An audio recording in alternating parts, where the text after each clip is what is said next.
पीले दांत वाली बहू। रंजना कभी ब्रश नहीं करती थी। उसे कितनी बार उसके माँ बाप ने डांटा, लेकिन उसका कोई असर उस पर होता ही नहीं था, जिस कारण से उसके दांत पीले पीले हो जाते हैं। शादी के बाद।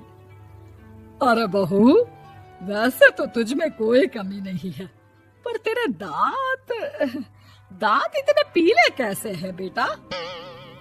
कैसे मतलब? कोई सर्जरी थोड़ी ना कराइए। वो तो क्या नाम, मैं ब्रश नहीं करती थी तो पीले हो गए। अब क्या करूं? आप कहें तो लाल करवा लूं या फिर काले? यार ये क्या है, क्यों माँ से लड़ रही हो? लड़ रही हूँ? अरे मैं लड़ रही हूँ या ये बोल रही है कि दांत पीले हैं, पीले। अरे तपस्या थोड़ी ना की है इन्हें पीले करने के लिए। बकायदा ब्रश नहीं किया है 20 साल तक, तब जाकर। छी, कैसी बात कर रही हो? ये उस वक्त तो पीले नहीं थे जब हम लोग तुम्हें देखने आए थे। अरे तब साफ करवा लिया होगा डेंटिस्ट के पास जाकर।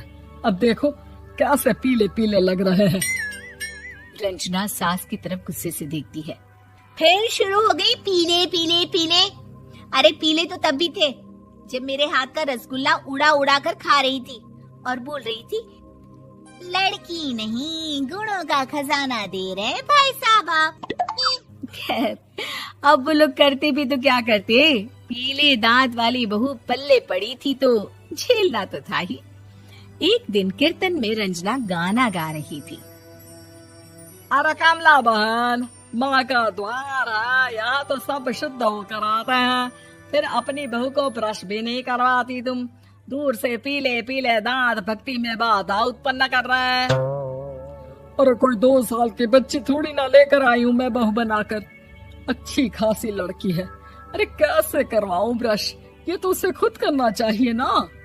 अब माँ बाप तो इसके जैसे तैसे निपटा दिए, ये नहीं सोचा कि सास कैसे संभालेगी। सास बहू को लेकर घर आ जाती है, लेकिन सोच लेती है कि अब इसे लेकर कहीं नहीं जाएगी। अगले रोज बहू कहती है, अरे क्या हो गया, मंदिर नहीं जाना क्या? कीर्तन का वक्त हो रहा है। मेरी मधुर वाणी से कान्हा जी जागते हैं और सोते हैं। आप तो जानती है ना उनकी भक्ति में कितना मन लगता है मेरा। वो क्या है ना, तबीयत ठीक नहीं लग रही है मेरी, आराम करूंगी मैं। तबीयत ठीक नहीं लग रही? अभी तो मिथुन के गाने पर नाच रही थी आप, और अब बोल रही है कि तबीयत ठीक नहीं लग रही। अरे भक्ति में मन लगा लो सासू माँ, ऊपर जाना है, क्या मुंह दिखाओगी आप? हाँ? सास को बहू की बात पर गुस्सा आ जाता है। मैं क्या मुंह दिखाऊंगी, इसकी चिंता तो ना कर, समझी? अपने मुंह की चिंता कर, जो ये पीले पीले दांत लेकर हर जगह पहुंच जाती है। पता है लोग कितना मजाक बनाते हैं। ना जी ना, मैं नहीं जाना कहीं तेरे साथ। तो ये बात है। कोई ना, मत जाओ, मैं अपने कमरे में ही बैठकर भक्ति कर लूंगी। ऊपर वाला दांत थोड़ी ना देखता है, मन देखता है, भावना देखता है। और अरे बस बस, तू सब कुछ दिखा, बस ये सफेद चमकदार दांत ना दिखाना किसी को, है?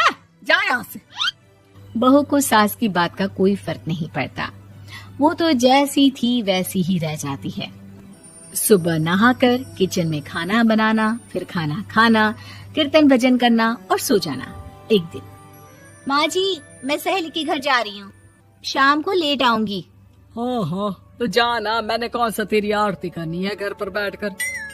रंजना सहेली के घर जाती है, जहाँ वो पार्टी में जाने की तैयारी कर रही होती है।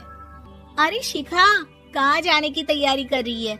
मैं गलत वक्त पर आ गई क्या? अरे नहीं यार, उल्टा सही वक्त पर आई है। मैंने ये साड़ी और ज्वेलरी निकाली है यार, शाम को इनके ऑफिस की एक पार्टी में जाना है। बताना कैसा लग रहा है ये सब? नहीं यार, इस ड्रेस के साथ तो वो वाली ज्वेलरी अच्छी लगेगी। हाँ, सही बोल रही है, मैंने ध्यान ही नहीं दिया। वैसे तो हमेशा से मस्त फैशन सेंस रखती है। तो बड़ा जाती होगी ना पति के साथ पार्टी में। रंजना कुछ नहीं बोलती, बस सोचती है कि यार काश ये बात सही हो जाती, पर मैं क्यों नहीं जाती पार्टी में? क्या इन लोगों की कोई पार्टी होती नहीं होगी? रंजना घर आती है और रात में पति से सवाल करती है, एक बात बताइए, आप मुझे किसी पार्टी में क्यों नहीं ले जाते? क्या आपके यहाँ ऑफिस में पार्टी नहीं होती? पति बेचारा क्या कहता कि दांत पीले हैं तुम्हारे इसलिए। अरे कोई पार्टी होती नहीं हम लोगों के ऑफिस में, तो कहाँ से लेकर जाऊं?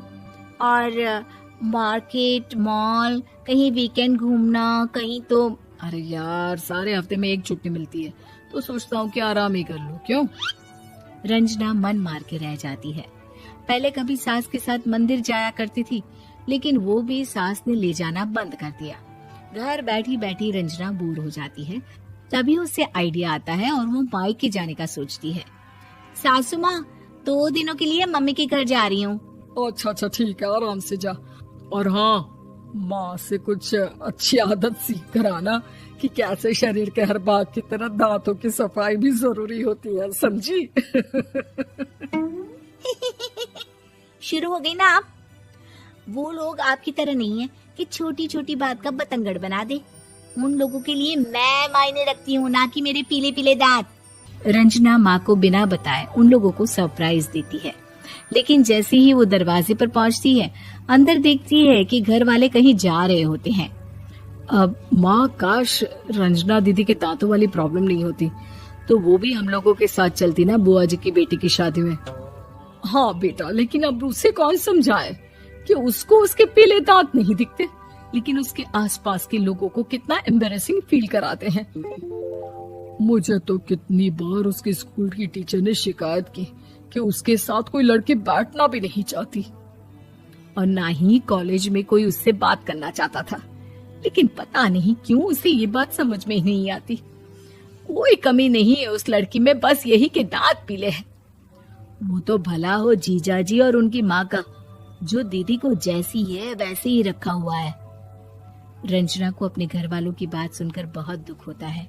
वो सोचती है कि वो क्या करे, लेकिन फिर वो सीधा डेंटिस्ट के पास जाती है, अपने दांत चमकाती है और कसम खाती है कि वो रोज ब्रश करेगी। अरे क्या हो गया? तुम तो 2 दिनों के लिए गई थी ना, पर कोई ना, अच्छा है, चलो आ गई तो। रंजना सास के सामने आकर खड़ी हो जाती है और पूरी स्माइल करती है, उसके चमकदार दांतों को दिखाती हुई। है? चले मंदिर। माँ, मुझे माफ कर दीजिए, मैंने आप लोगों को बहुत एम्बैरेसिंग फील करवाया। मैं आज से रोज ब्रश करूंगी।